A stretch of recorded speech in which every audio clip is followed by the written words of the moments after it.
Semenjak ketegangan geopolitik meningkat akibat program nuklir Iran, dunia kembali bertanya-tanya, seberbahaya apa sebenarnya uranium? Dan seberapa besar potensi energi yang dilepaskannya? Uranium bukan sekadar unsur logam berat. Ia adalah bahan bakar bagi pembangkit listrik tenaga nuklir, sekaligus inti dari senjata paling destruktif yang pernah dibuat manusia. Dalam sejarah, hanya sedikit bahan yang begitu kontroversial dan penuh paradoks seperti uranium. Menariknya, uranium bukanlah logam langka. Di kerat bumi, uranium bahkan 40 kali lebih melimpah dibandingkan perak. Hal ini karena uranium terbentuk dalam peristiwa luar biasa di alam semesta, ledakan supernova. Di sanalah unsur berat berkekuatan kosmik ini lahir, terbawa ke bumi miliaran tahun lalu. Kini, manusia berhasil menggalinya, memurnikannya, memanipulasinya, dan menggunakannya untuk menyalakan kota atau memusnahkan kota. Uranium pertama kali ditemukan pada tahun 1789 oleh Martin Heinrich Klaproth, seorang kimiawan Jerman. Ia menamakan unsur ini berdasarkan planet Uranus yang baru ditemukan pada masa itu. Namun butuh waktu lebih dari 1 abad hingga manusia menyadari potensi uranium yang sebenarnya. Baru pada tahun 1896, fisikawan Prancis Henri Becquerel menemukan bahwa uranium dapat memancarkan radiasi tanpa bantuan sumber energi eksternal. Penemuan ini mengawali era baru dalam fisika nuklir, yang kemudian dilanjutkan oleh Marie dan Pierre Curie. Mereka menemukan radium dan polonium dan menguak lebih dalam tentang dunia yang tak terlihat, dunia partikel subatomik dan energi tersembunyi. Tahun 1932, James Chadwick menemukan neutron, partikel netral yang kemudian terbukti menjadi kunci dalam membelah inti atom uranium. Lalu pada 1938, Otto Hahn dan Fritz Strassmann bersama Lisa Meitner dan Otto Frisch menunjukkan bahwa atom uranium dapat dibelah menjadi 2, melepaskan energi dan neutron tambahan. Itulah awal mula fisi nuklir, reaksi berantai yang dapat terjadi jika kondisi tertentu dipenuhi. Energi yang dihasilkan dari 1 atom uranium-235 ternyata jutaan kali lebih besar dari 1 atom karbon yang terbakar. Sejak itu, para ilmuwan di seluruh dunia berlomba-lomba mengembangkan teknologi fisi.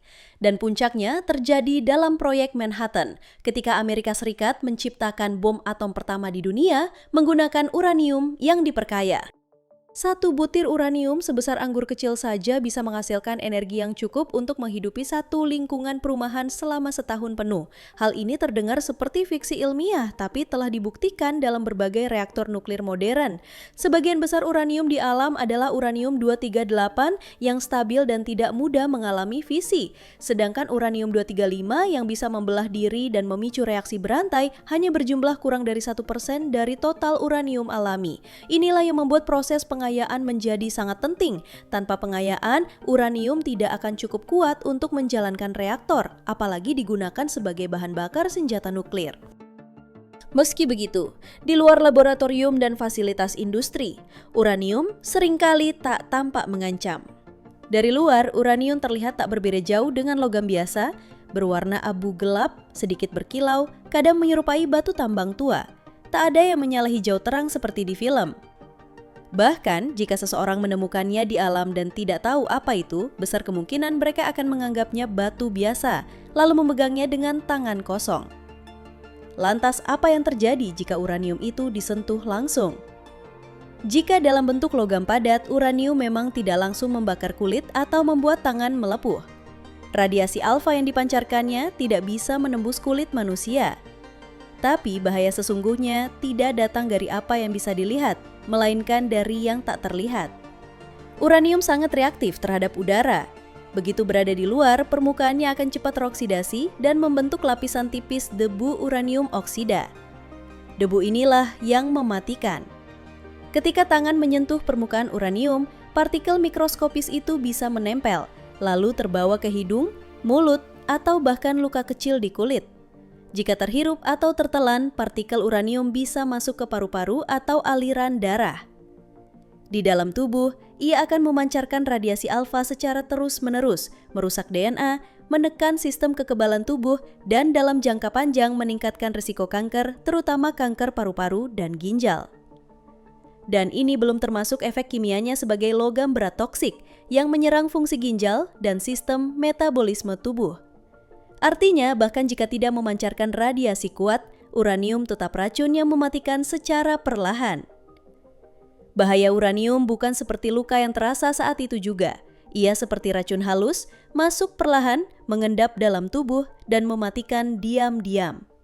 Inilah alasan mengapa uranium sekecil apapun ukurannya harus ditangani hanya oleh mereka yang terlatih di fasilitas yang diawasi ketat dengan alat pelindung yang dirancang khusus. Uranium ditambang dari tempat-tempat terpencil di dunia, gurun di Australia, stepa Kazakhstan, hingga tambang dalam di Kanada. Biasanya, uranium ditemukan dalam mineral seperti pitchblende atau uraninite. Kadar uranium dalam batuan ini sangat rendah, seringkali hanya 0,1% hingga 2%. Oleh karena itu, proses ekstraksinya memerlukan penghancuran mineral, perendaman dalam asam sulfat atau larutan karbonat, lalu pemisahan kimiawi yang kompleks. Hasil akhirnya adalah serbuk kuning cerah bernama yellow cake atau uranium oksida yang mengandung sekitar 80% uranium murni. Yellow cake menjadi bahan dasar untuk proses pengayaan uranium lebih lanjut. Yellow cake kemudian dikirim ke fasilitas konversi, tempat ia diubah menjadi uranium heksafluorida UF6. Senyawa ini berbentuk gas pada suhu sekitar 56 derajat Celcius dan sangat ideal untuk proses pemisahan isotop. Namun UF6 sangat korosif. Ia harus ditangani dalam tabung baja khusus dan ruangan dengan sistem ventilasi canggih. Bahkan, kontaknya dengan air bisa menghasilkan senyawa toksik yang sangat berbahaya. Saat UF6 mengkristal dalam suhu dingin, ia membentuk kristal hijau pucat yang dijuluki nuclear snow, salju nuklir. Meski terlihat indah, bahan ini sama sekali tidak aman tanpa perlindungan penuh. Proses pengayaan dilakukan dengan memasukkan UF6 ke dalam mesin sentrifugal berputar sangat cepat, mencapai lebih dari 50.000 putaran per menit. Di dalam mesin inilah isotop uranium-235 dipisahkan dari uranium-238. Satu sentrifugal saja sangat sensitif. Ketidakseimbangan sekecil beberapa miligram bisa menyebabkan kerusakan fatal. Karena itu, sistem monitoring dilengkapi sensor seismik dan kendali otomatis. Ratusan bahkan ribuan sentrifugal bekerja dalam sistem cascade di mana gas uranium disaring tahap demi tahap. Akhirnya, uranium-235 diperkaya hingga mencapai kadar 3-5% untuk reaktor dan bisa mencapai 90% untuk senjata nuklir. Bubuk ini kemudian dipadatkan menjadi pelet silinder kecil lalu dipanggang dalam tungku bersuhu lebih dari 1400 derajat Celcius. Setiap pelet berbobot 7 gram dan berukuran sekitar 1 cm. Namun energi yang dikandungnya setara dengan 1 ton batu bara. Pelet-pelet ini menjadi inti bahan bakar untuk reaktor nuklir. Pelet disusun dalam tabung panjang dari logam zirkonium yang tahan terhadap panas dan korosi. Zirkonium dipilih karena tidak menyerap neutron sehingga tidak mengganggu reaksi fisi. Ratusan batang pelet dimasukkan ke dalam satu rakit bahan bakar. Setiap rakit memiliki berat hingga 500 kg dan membutuhkan lebih dari 100.000 titik pengelasan yang harus diperiksa secara menyeluruh. Reaktor skala penuh bisa menampung lebih dari 400 rakit bahan bakar. Begitu dimasukkan ke dalam inti reaktor, reaksi fisi dimulai, melepaskan panas dalam jumlah luar biasa. Panas ini digunakan untuk memanaskan air dan menghasilkan uap bertekanan tinggi yang akan memutar turbin raksasa dan menghasilkan listrik dalam jumlah besar, cukup untuk menerangi ratusan ribu rumah. Untuk mengendalikan reaksi fisi, digunakan batang kendali yang terbuat dari boron atau kadmium. Batang ini menyerap neutron dan berfungsi sebagai rem bagi reaksi berantai. Inti reaktor dilindungi oleh dinding beton setebal 2 meter. Dirancang tahan terhadap gempa bumi, banjir, dan bahkan tabrakan pesawat terbang. Sistem otomatis akan mematikan reaktor jika terjadi ketidaknormalan. Keseluruhan proses diawasi oleh sensor suhu, tekanan, dan aktivitas neutron. Inilah alasan mengapa reaktor modern termasuk instalasi dengan standar keamanan paling tinggi di dunia. Setelah sekitar 1 tahun digunakan, batang bahan bakar menjadi habis dan kehilangan daya fisi. Namun mereka masih menyimpan radiasi dan panas yang tinggi, sehingga tidak bisa langsung dibuang. Mereka harus disimpan dalam kolam pendingin berisi air setinggi 8 meter selama lebih dari 10 tahun. Air ini tidak hanya mendinginkan, tetapi juga meredam radiasi yang dipancarkan. Fenomena yang menarik terjadi di kolam ini. Air tampak bersinar biru karena efek Cherenkov, pancaran cahaya dari partikel bermuatan yang bergerak lebih cepat daripada cahaya dalam air. Setelah cukup dingin dan stabil, batang bahan bakar bekas dipindahkan ke wadah penyimpanan kering. Wadah ini terbuat dari baja dan beton dan dirancang untuk bertahan selama ratusan bahkan ribuan tahun.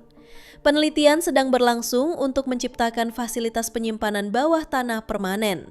Beberapa proyek seperti Yucca Mountain dan Onkalo di Finlandia berupaya mengubur limbah nuklir di kedalaman lebih dari 500 meter di bawah tanah.